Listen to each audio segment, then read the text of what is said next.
یہ قوم کے ساتھ دھوکہ ہے، یہ ملک کے ساتھ دھوکہ ہے، دستور کے ساتھ دھوکہ ہے، بین الاقوامی متحدہ چارٹ کے ساتھ دھوکہ ہے، میرا دھوکہ ہے میرے دوستوں، یہ قانون نہیں ہے، دھوکہ ہے۔ اسی لیے آج پورا بھارت شور کر رہا ہے، چیخ رہا ہے، چلا رہا ہے کہ اس قانون کو بدلو، مگر ہماری حکومت ہے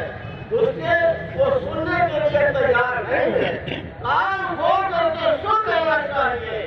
ان حکومت کے افراد کو، حکومت کے حاکموں کو کہ جمہوری ملک میں پارلیمنٹ سے بھی زیادہ طاقتور جمہوریت ہوتی ہے۔ آج جمہور حکومت کے خلاف کھڑا ہو چکا ہے میرے دوستوں، اس قانون کو بدلنا ہوگا،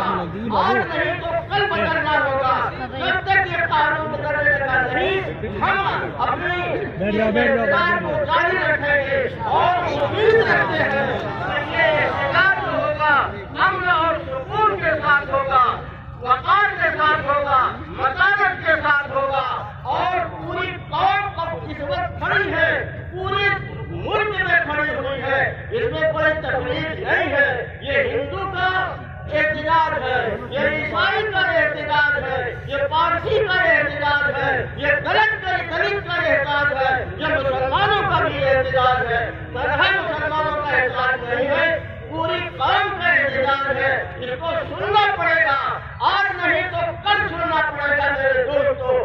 شرط یہ ہے کہ آپ اپنے حوصلے کو بلند رکھیں، اپنے اذان کو بلند رکھیں اور امن و امان کو قائم رکھیں۔ ہمیں خوشی ہے کہ ہمارے اس ضلع سہارنپور میں جتنے احتجاجات ہوئے ہیں وہ سب کے سب پرامن ہیں، اور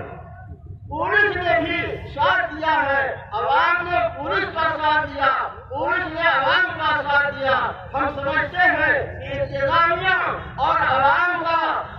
یہ ہمدردی، یہ ہے آپس میں ملاپ قائم رہے گا اور یہ احتجاج جاری رہے گا، اس وقت تک جاری رہے گا جب تک کہ یہ سیاح بھی واپس نہیں لیا جا سکتا۔